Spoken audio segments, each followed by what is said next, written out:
আমাদের আবু তো আদনান ভাইয়ার আমাদের ভাবি একসাথে হয়েছে, আমি উঠার আগে দেখলাম দুইজনই একসাথে হয়ে গেছে। আমার যারা দেখছে একটু ঝামেলা হয়েছিল না, দুইজনের ভিতরে ঝামেলা হয়েছিল, আলহামদুলিল্লাহ মিলে গেছে। এটাই তো returning point, turning point, best turning point এটাই হওয়া চাই। তো দুইজন যে মিলছে দেখার পরে বলে আমার আমরা লেখালেখি করছেন, আলহামদুলিল্লাহ আমরা চেয়েছি এটা এবং হয়েছেও এটা। যে ব্যক্তিরা এর ব্যাকগ্রাউন্ডে কাজ করেছে আল্লাহ এদেরকে অনেক বড় প্রতিদান দিব, আল্লাহ এদেরকে উত্তম প্রতিদান দিক। সকলে পড়ে না আমিন। আবু তোহা আদনান সাহেব তোমাদের কলিজার টুকরা, ইয়াংদের কলিজার টুকরা, দেশের তাওহীদি জনতার কলিজার টুকরা। আলোচনা শুই না বহু যুবকেরা দিন লেনে ফিরছে না। ওনারা ভালো থাকুক, পরিবারটা ভালো থাকুক, ভালো চলুক, এটাই প্রত্যেকটা সামিঈন, প্রত্যেকটা শুভাকাঙ্ক্ষী, প্রত্যেকটা শ্রোতার মনের চাহা, মনের চাহিদা ভালো থাকুন উনি। এই জন্য সাহাবায়ে কেরামের বিবিরা, সাহাবায়ে কেরাম সব সময় চিন্তা করত জিহাদের ময়দানের ডাক কখন আসবে। একটা ছেলের হইলেও আমি জিহাদের ময়দানে পাঠাইয়া ওরে শহীদ বানাবো, আর এই শহীদটা আমার এমন ছেলে হবে ইসলামের জন্য, কোরআনের জন্য, দ্বীনের জন্য, ধর্মের জন্য জীবন দিয়া দিবে, ধর্মের জন্য, কোরআনের জন্য জীবন দিবে। আর এই ছেলে আমার জাহান্নাম থেকে ফিরে জান্নাতের পথের মধ্যে নিয়ে যাবে। এই চিন্তা নিয়ে আগায় সাহাবায়ে কেরাম। এই জন্য এরা জীবন দেওয়াটাই নিজেকে শ্রেয় মনে করে। সন্তানগুলোরে এরা শহীদ হওয়ার জন্য যুদ্ধের ময়দানে এরা পাঠায়। যুদ্ধের ময়দানে ছেলেরে পাঠাইলাম, মেয়ে পাঠাইলাম, ও যুদ্ধের ময়দানে যুদ্ধ করে শহীদ হয়ে গেলে আমার জাহান্নাম থেকে ফিরাইয়া জান্নাতের পথের মধ্যে নিয়ে যাবে। এই জন্যই তো বলি হযরতে বেলাল রাদিয়াল্লাহু আনহু আমার নবীর একজন সাহাবী, ইসলামের প্রথম মুয়াজ্জিন, যিনি মিনারের মধ্যে দাঁড়াইয়া উনি সবাইরে ডাকে নামাজের মধ্যে আসো, তোমরা সব নামাজ পড়ার জন্য চলে আসো। মিনারের মধ্যে দাঁড়াইয়া প্রতিদিন আযান দেয়, হাইয়া আলাস সালাহ, হাইয়া আলাল ফালাহ, কল্যাণের দিকে চলে আসো। হঠাৎ একদিন বললেন নবীজি, ও বেলাল, মিনারায় দাঁড়াইয়া হাইয়া আলাস সালাহর আওয়াজ দিও না, আগে মিনারায় দাঁড়াইয়া বলো ও সাহাবায়ে কেরামেরা, হাইয়া আলাল জিহাদ, জিহাদের ময়দানে যাওয়া লাগবে। আই সাহাবায়ে কেরামেরা, তোমরা সব অস্ত্র শস্ত্র নিয়ে আমার নবীর সামনে হাজির হয়ে যাও। মিনারায় দাঁড়ায় আওয়াজ দিয়া দেয়, সঙ্গে সঙ্গে সাহাবায়ে কেরামেরা সব সশস্ত্র অবস্থায় আমার নবীর সামনে এসে হাজির হয়ে যায়।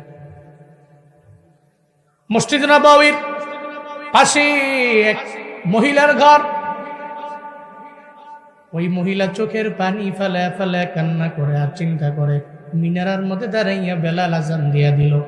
বেলাল যে মিনারার মধ্যে দাঁড়াইয়া আজান দিল, আজানের আগে যে বলল জিহাদের ময়দানে যাওয়া লাগবে, এটা শুই না চোখের পানি ফেলে ফেলে ওই মহিলা কান্না করে। একটা পর্যায়ে মহিলাটার চোখের পানি, মহিলার পাশে শায়িত অবস্থায় ছিল ওনার মাত্র 7 বছরের একটা বাচ্চা। কয় বছর? চোখের পানির ফোঁটা সন্তানের গায়ের মধ্যে পড়তে দেরি, ও ঘুম থেকে জেগে গেল। ঘুম থেকে জেগে ওই সন্তান দেখে মায়ের চোখের কোটে পানি। সিরাজগঞ্জের মুসলমান, রায়গঞ্জের মুসলমান আমায় বলেন না, হাটপাঙ্গাসীর মুসলমানরা আমায় বলেন না, আপনার সামনে আপনার মায় যদি চোখের পানি ফেলায় কান্না করে, আপনি তো বরদাস্ত করতে পারেন না।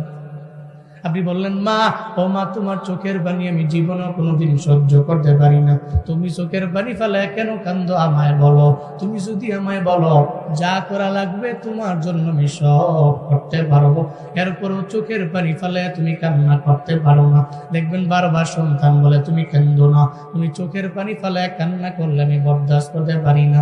ও বাবারা, এবার ছোট্ট বাচ্চাটা ঘুম থেকে জায়গা সঙ্গে সঙ্গে বলে, ও মা, তুমি চোখের পানি ফেলায় কান্না করলে আমি সহ্য করতে পারি না। কেন বলো না, প্রতিদিন বেলাল আজান দিলে তুমি নামাজের জন্য মুসল্লা বিছায়া দাঁড়াও, আজকে এমন কি হয়ে গেল, তুমি নামাজের মধ্যে কেন তুমি না দাঁড়াইয়া, কেন জিহাদের ময়দানের ডাকের কথাটা শুই না তুমি চোখের পানি ফেলায় কান্না? মহিলা জানায়া দেয়, সন্তান রে, হযরতে বেলাল প্রতিদিন আজান দিত, হাইয়া আলাস সালাহ, হাইয়া আলাল ফালাহ। আজকে কিন্তু মিনারায় দাঁড়ায় ওই আওয়াজটা দেয় নাই, বলছে জিহাদের ময়দানে যাওয়া লাগবে। এরম সাউন্ড সবসময় দেয় না, এমন সাউন্ড সবসময় দেয় না। আজ থেকে কয়েক মাস আগে এমন সাউন্ড দেওয়ার পরে তোমার বাবা মানে আমার স্বামী তো আমার সঙ্গে আমরা ঘুমিয়ে রইলাম, ঘুম থেকে লাফ দিয়া যাইগা তরবারিটা নিয়ে চলে গেল যুদ্ধের ময়দানে। আজও পর্যন্ত তোমার বাবাই আমার কাছে ফিরে নাই, মানে আমার স্বামী আসে নাই। আমার নবীর প্রেমে পাগল হইয়া, ধর্মের জন্য পাগল হইয়া, ইসলামকে সুপ্রতিষ্ঠিত করার জন্য চলে গেল যুদ্ধের ময়দানে। ওখানে গিয়ে উনি বিদায় নিয়ে চলে গেল। তবে আমি ওনার জন্য কান্না করি না, কারণ উনি তো শহীদ হয়ে গেল। আমার কপাল বড় ভালো, একজন শহীদ স্বামীর বিবি আমি দুনিয়ার মধ্যে রইলাম আমার দাম রবের দরবারে। আমি এজন্য কান্দি না। আমি কেন কান্না করে জানো? আমার কান্না করার কারণ, আজকে তো বেলাল ওই সেম সাউন্ড দিয়া দিল মিনারায় দাঁড়াইয়া। আমার একটা উপযুক্ত সন্তান নাই, যে সন্তানটা আমি সুন্দর করে সাজায় গুজায় পাঠায় দিব যুদ্ধের ময়দানে যাওয়ার জন্য। তুমি তো আমার ছোট সন্তান, নাবালেগ, তুমি তরবারি ধরতে পারবা না, ঢালও ব্যবহার করতে পারবা না। আমার নবীর সঙ্গে যুদ্ধের ময়দানে তুমি যেতে পারবা না, এই জন্য আমি মা কান্না করি। এই কথা শুই না সন্তান জানায় দেয়, মা তোমার চোখের পানি আমি সহ্য করতে পারবো না। ও মা, তুমি তো চিন্তা করো আমি ছোট মানুষ, যুদ্ধের ময়দানে আমি জিহাদ করতে পারবো না। যেদিন থেকে দুনিয়ার মধ্যে এসে আমি কিছু কিছু বুঝিব আমার মা, যেদিন থেকে আমি শুনলাম আমার বাবাই চলে গেছে যুদ্ধের ময়দানে শহীদ হয়ে গেল, আমি ওই জায়গার মধ্যে নিয়োগ করে নিলাম আমিও এই লাইনে যাব, নিজের একজন শহীদ বানায় ফেলবো। কারণ শহীদ হতে পারলে আসরের ময়দানে আমি পাবো বেলা হিসাব রবের জান্নাত। আর ইসলামকে সুপ্রতিষ্ঠিত করতে যাইয়া যদি আমার মরণ হয়ে যায়, আমার মরণ বরণ করতে দেরি হয়ে যাবে, আল্লাহর সাথে জান্নাতে আমার মুলাকাত হতে দেরি হবে না। মায়ের চোখের পানি বন্ধ। মা কয় আমার মানিক চল চল, কুলের মধ্যে নিয়ে চলে গেল। আমার মায়ের নবীর দরবারে চলে গেল ফজরের নামাজের পরে। আমার নবী সব সাহাবায়ে কেরামেরা লাইনে দাঁড়ানো, কে কোন জায়গায় থাকবে, কে কিভাবে যুদ্ধের ময়দানে যাবে, কে সেনাপতি হয়ে যাবে। আমার নবী সবাইরে লাইনে দাঁড় করাইলো। এবার ওই মহিলাটা কুলের মধ্যে সন্তানটারে লাইনে নিজে গিয়ে দাঁড়ায় গেল। সাহাবায়ে কেরাম কয়, আই মহিলা, তোমার তো যুদ্ধের ময়দানে নেওয়া যাবে না, যুদ্ধের ময়দানে নেওয়া যাবে না, তুমি চলে যাও, এখান থেকে বিদায় নিয়ে চলে যাও। এই কথা যখন বলে, বারবার বলার পরে মহিলা কয়, আমি যুদ্ধের ময়দানে যাব না। ও সাহাবায়ে কেরাম, আমার কোলে তাকায় দেখো না, একটা সন্তান নিয়ে আমি এই লাইনে দাঁড়াইলাম, এই সন্তানটারে আমি যুদ্ধের ময়দানে দেওয়ার জন্য আসছি। আই রায়গঞ্জের আম্মা জানেরা, মাইকের কথাগুলো যদি আপনার কান পর্যন্ত গিয়া বাড়ি খায়, মনোযোগের কান লাগায় শুইনেন রে মা। আপনি তো সন্তানটারে মাদ্রাসায় দেন না, তুই চলবে কেমনে, ও খাবে কেমনে, চিন্তা নিয়ে মনে রাখবেন, একটা সন্তান যদি মানুষের মতো মানুষ বানায় যাইতে পারেন গো আম্মা, হাসরের ময়দানে জাহান্নাম আপনার জন্য রেডি, জাহান্নামে যাওয়া আপনার জন্য ওয়াজিব। সন্তান গিয়ে দাঁড়ায় যাবে আর বলবে, আল্লাহ আমার মারে কই দাও, কই জাহান্নামে দেই। আল্লাহ দুনিয়াতে আমার মায়ে কষ্ট কইরা নিজে না খাই আমারে খাওয়াইলো, আমার মায়ের জাহান্নামে দিও না। কেন দিতাম না? আমার মায়ে তো আমার মাদ্রাসায় পড়াইলো, বহুত কষ্ট করলো জীবনে আমার জন্য। আমি একা জান্নাতে যেতে চাই না। আজকে আমার মা বাবার ছাড়া আমি জান্নাতের মধ্যে যাব না। আল্লাহ বলবে, যা, আমি আল্লাহ তোরে এমন পারমিশন দিয়া দিলাম, তোর মা বাবার নিয়ে তুই জান্নাতে চলে যা।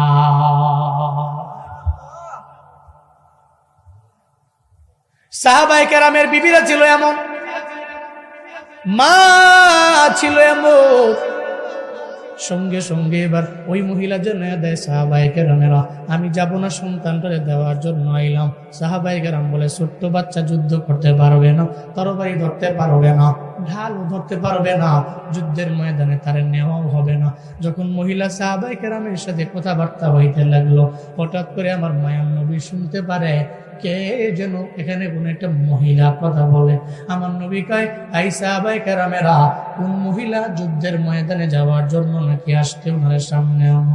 এবার মহিলা সামনে গেল, আমার নবীর সামনে দাঁড়াইলো। নবী কয়, মহিলা রে, তুমি কি যুদ্ধের ময়দানে যাওয়ার জন্য আসলে নাকি? কয়, নবীর নাম আমার কোলের মধ্যে যেই বাচ্চাটা 7 বছরের, আমার বাচ্চাটারে যুদ্ধের ময়দানে আমি দেওয়ার জন্য আসলাম।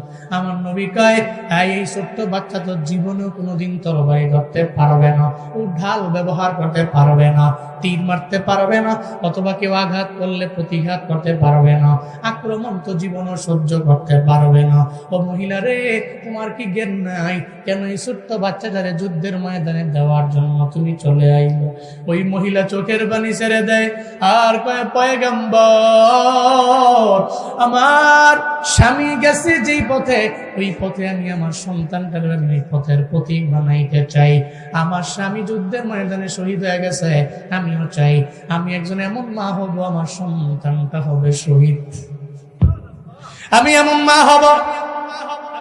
আমার নবী বলে, কেমনে সম্ভব? ও মহিলা, ও তো তরবারিও ধরতে পারে না, ঝাল ধরতে পারে না, কেমনে সম্ভব? তুমি আমায় বলো না। মহিলাটা এমন জবাব দিল আমার নবীর, আমার নবীর চোখ দিয়ে গড়ে গড়ে পানি পড়ে।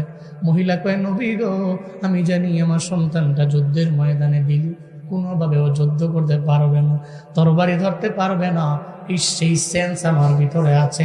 তবে নবী গো, এতটুকু আমি বুঝতে পারি, এতটুকু আমি জানি, আমার সন্তানটাকে নিয়ে যখন আপনি যুদ্ধের ময়দানে যাবেন, আপনি যখন দাঁড়াবেন, আপনাকে মারার জন্য তো বেদিনেরা বড় আকুল হয়ে গেছে, আপনারে মারার জন্য এরা তো ডান বাম থেকে বারবার আপনার দিকে এরা তীর মারবে। ও পয়গম্বর আমার, আপনার ডান দিক বরাবর যখন তীর মারবি, আমার সন্তানটারে আপনি উপরে কইরা আপনার ডান দিকে ধরে রাখবেন, আমার পোলার উপরে তিলটা পড়বে, আর নবীর উপরে না। আমার ছেলের কারণে আমার নবী বেঁচে যাবে, এটাই আমার পাওয়া। শুধু তাই না গো নবী, আপনার বাম দিকে বরাবর যখন তীর মারার জন্য ট্রাই করবে, আপনি ঢাল হিসাবে আমার ছেলেটারে বাম দিকে নিয়ে ধরে রাখবেন, আমার ছেলের উপরে তীর পড়বে, আমার নবী এই কারণে বেঁচে যাবে, এটাই আমার পাওয়া, এটাই আমার জীবনের সফলতা। শুধু তাই না গো পয়গম্বর, আপনার বুক বরাবর যখন এরা মারবে, আপনারে বিদায় করে দেওয়ার জন্য যখন বুক বরাবর তীর মারার জন্য এরা চেষ্টা করবে, আমার সন্তানটারে আপনি আপনার বুক বরাবর ধরে রাখবেন। এক কথায়, আমার সন্তানটারে আপনাকে বাঁচানোর জন্য ঢাল বানায় নিবেন। আমার সন্তানের ডান দিকটা ঝাঁঝরা হয়ে যাবে, আমার সন্তানের বাম দিক ঝাঁঝরা হবে, আমার সন্তানের বুক ঝাঁঝরা হয়ে যাবে, রক্তাক্ত হয়ে যাবে, জমিনের মধ্যে পড়ে যাবে, দুনিয়া থেকে বিদায় নিয়ে চলে গেল। হাসরের ময়দানে আমি আল্লাহর দরবারে দাঁড়াবো, আল্লাহর দরবারে আমি দাঁড়াইয়া বলতে পারবো, আল্লাহ, আমি দুনিয়াতে কিছু করতে পারি নাই, কিন্তু আমার স্বামী যুদ্ধের ময়দানে গেল, ফিরে আসে নাই, আমি আমার সন্তানটারে আমার নবীর জন্য কোরবান বানায়া দিলাম। সন্তান যুদ্ধে গেল, আমার নবীর জন্য তার জীবন চলে গেল, আমার কোনো অসুবিধা নাই। এই উসিলায় কি আমার আল্লাহ আমারে মাফ করবে কিনা? আমি চিন্তা নিয়ে সন্তানটারে যুদ্ধের ময়দানে দেওয়ার জন্য আপনার দরবারে হাজির হয়ে গেল। নবী কান্দে আর কয়ে, মহিলা রে, তোমার কথা শুই না আমি সহ্য করতে পারি না, মহিলা, তুমি বাচ্চাটারে নিয়ে এখনই তোমার বাড়ির মধ্যে চলে যাও, আমি নিতে পারবো না, আমি নবী পারবো না রে। মহিলা, আমি জীবনেও কোনোদিন পারবো না যুদ্ধের ময়দানে ওরে নিতে, ওখানে গিয়া আমি তার ঢাল হিসাবে ব্যবহার করব, আমি নবী বাঁচবো, মারা যাবে, জীবনেও কোনোদিন আমি এটা মানতে পারি না, তুমি চলে যাও, আর একবারের জন্য আমার দরবারে রিকোয়েস্ট করবা না। মহিলা কয়, নবীর সাথে তো বারবার বলা যাবে না, নবী রাগান্বিত হয়ে গেলে আমার আল্লাহ আমার প্রতি রাগান্বিত হয়ে যাবে। বাচ্চাটারে কোলে লইয়া রিটার্ন যখন বাড়ির দিকে ব্যাক করে রওনা, পথিমধ্যে যাওয়ার পরে হঠাৎ করে এবার বাচ্চাটা কয়, মা কই লইয়া যাও? বাড়ি লইয়া যাই। মারে, কেন বাড়ি নেও? বাড়ি নিও না, তোমার বিছানার মধ্যে আমি তোমাকে ওয়াদা দিয়েছিলাম, নবীর সঙ্গে যুদ্ধের ময়দানে আমি যাব, আবার শহীদ হয়ে ফিরে আসবো, তোমার শহীদ মা বানাবো, শহীদের মা বানাবো। কেন বাড়ি নিয়ে যাও? বাড়িতে নিয়ে গেলে তো আমি সফল হতে পারবো না দুনিয়াতে, তোমারও মা সফল বানাইতে পারবো না আমি আখিরাতে। মা তুমি আমার বাড়ি নিও না। সঙ্গে সঙ্গে মায়ের কোল থেকে লাফ দিয়া বলে, ও মা তুমি আমার বিদায় দাও। আল্লাহু আকবার। আমি যাব না, বাড়ি যাব না, আমার বিদায় দাও, আমার বিদায় দাও, চলে যাবো আমি নবীর দরবারে। সঙ্গে সঙ্গে বিদায় দিয়া লাভ দিয়া নেমে গেছে। মারে যুদ্ধের ময়দানে আমি যাব। যারা আল্লাহ মানে না, যারা নবী মানে না, যারা রসুল মানে না, যারা কোরআন মানে না, যারা হাদিস মানে না, যারা আমার নবীর নেবুটুক্তি করে, এদের জন্য ময়দানের মধ্যে গিয়ে আমি যুদ্ধের ময়দানে থাকবো, নিজেকে মুজাহিদ বানাবো, এরপরে নিজে হয়ে যাবো একজন শহীদ। ও মা, আসরের ময়দানে আপনারা সুপারিশ করে আমি জান্নাতের মধ্যে নিয়ে যাব। বিদায় দাও, আমি থাকবো না, বিদায় দাও, জায়গা আমি 7 বছরের সাহাবী। দাও মা আমায় বিদায় দাও, ধুগাল ভরে চুমু খাও, যাব আমি জিহাদেতে, সেই সাজে সাজিয়ে দাও, যাব আমি জিহাদেতে, সেই সাজে সাজিয়ে দাও। দাও মা আমায় বিদায় দাও, ধুগাল ভরে চুমু খাও, যাব আমি জিহাদেতে, সেই সাজে সাজিয়ে দাও, যাব আমি জিহাদেতে, সেই সাজে সাজিয়ে দাও। কোরআনেরই শত্রু যারা, হাদিসেরই শত্রু তারা, কোরআনেরই শত্রু যারা, হাদিসেরই শত্রু তারা, তাদের সাথে জিহাদ করে শহীদ আমি হতে চাই, তাদের সাথে জিহাদ করে শহীদ আমি হতে চাই। দাও মা আমায় বিদায় দাও, দুগাল ভরে চুমু খাও, যাব আমি জিহাদেতে, সেই সাজে সাজিয়ে দাও, যাব আমি জিহাদেতে, সেই সাজে সাজিয়ে দাও। পড়েন মারহাবা। আমার বিদায় দাও, আমি যাব যুদ্ধের ময়দানে। বিদায় নিয়ে চলে গেছে। নবী তো সাহাবায়ে কেরাম নিয়ে বসে আছে। সাহাবায়ে কেরাম কে কোন জায়গায় থাকবে, কে সেনাপতি হবে, কে কোন দায়িত্ব পালন করবে বলছে। বাচ্চাটা গিয়ে আবার লাইনে গিয়ে দাঁড়ায় গেছে, সবার পেছনে দাঁড়ায় গেছে। সবার সব ভাগ বটোয়ারা শেষ, কেমনে কি করবে না করবে। বাচ্চাটা গিয়ে নবীরে কয়, নবী আমি তো আবার আসছি। সুবহানাল্লাহ পড়বেন না?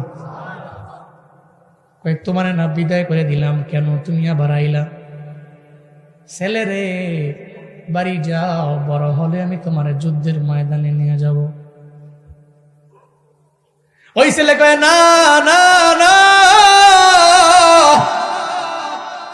নবী গো বারণ করতে পারেন, নিষেধ করতে পারেন, কিন্তু এরপর আমি যুদ্ধের ময়দানে যাবই যাব, আমি বাড়ির মধ্যে ফিরবো না, বাড়ির মধ্যে ফিরলে আমি সফল হতে পারবো না। কেন রে? নবী আমি চাই আমি নিজের শহীদ বানাবো, যদি আমি শহীদ হতে পারি আমার মারে লই আমি জান্নাতের মধ্যে থাকবো। চিল্লায় পড়া যাবে কি মারহাবা? এই তুমি তরবারি ধরতে পারো না, ঢাল ব্যবহার করতে পারো না, যুদ্ধের ময়দানে কেমনে তুমি যুদ্ধ করো বা আমায় বলো না। সঙ্গে সঙ্গে বাচ্চাটা কয়, নবী আমার একটা উদাহরণ শুনবেন, এরপরে আপনি ইয়েস অর নো বলবেন, হয়তো আমার নিবেন আর না হয় ফিরে দিবেন, আমি বাড়ির মধ্যে চলে যাব। সঙ্গে সঙ্গে একটা উদাহরণ আমি আপনারা দেই শুনেন। নবী কয়, বলো না।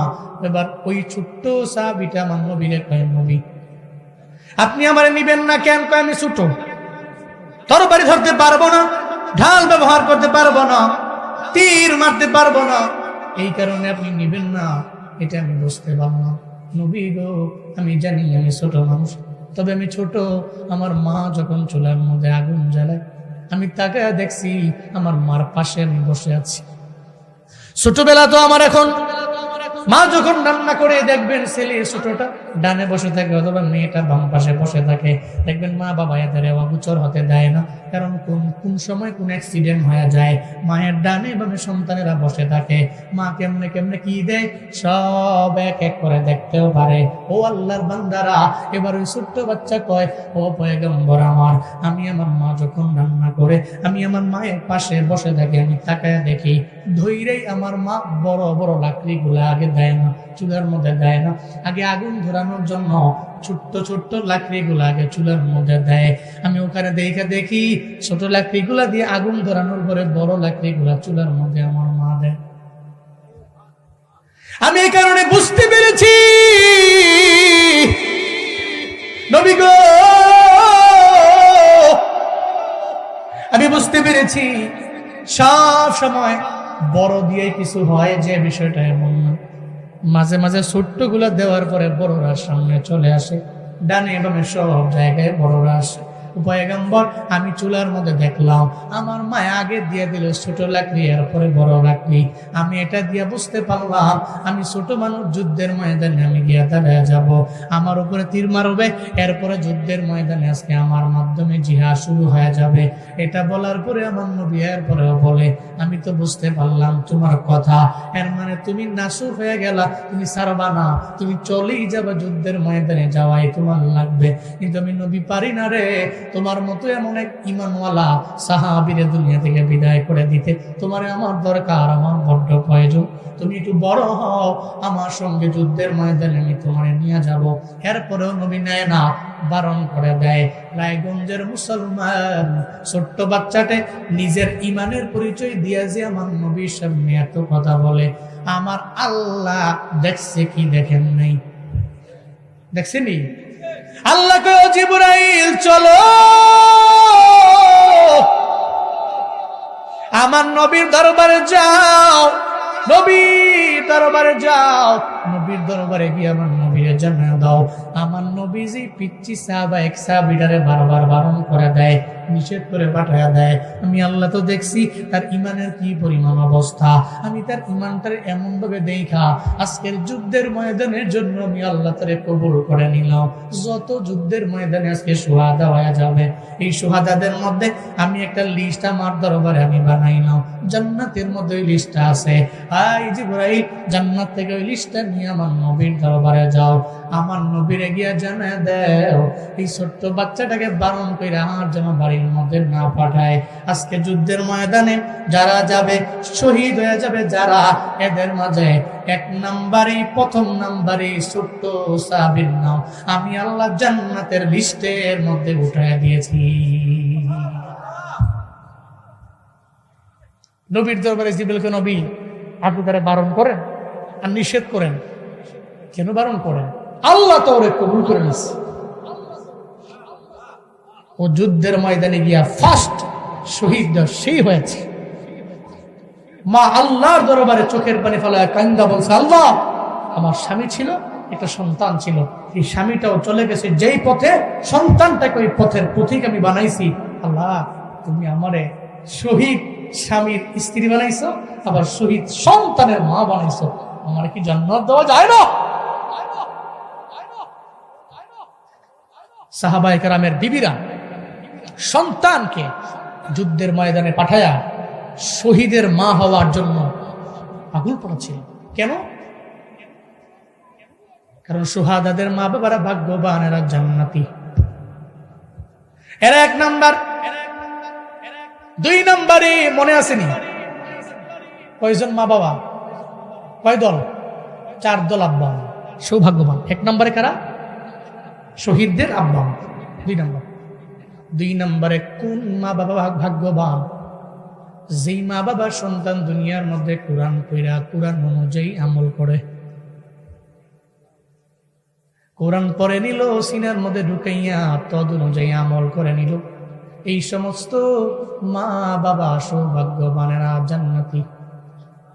পোলাডারে মাদ্রাসায় পড়াইছেন, হাফেজ বানাইয়া আলেম বানাইছে, এখন সে দুনিয়ার মধ্যে চলে, আমল করে করে না জিন্দেগিটা পরিচালনা করে, হাসরের ময়দানে ও তার মা বাবারে জাহান্নাম থেকে ফিরাইয়া জান্নাতের পথের মধ্যে নিয়ে যাবে।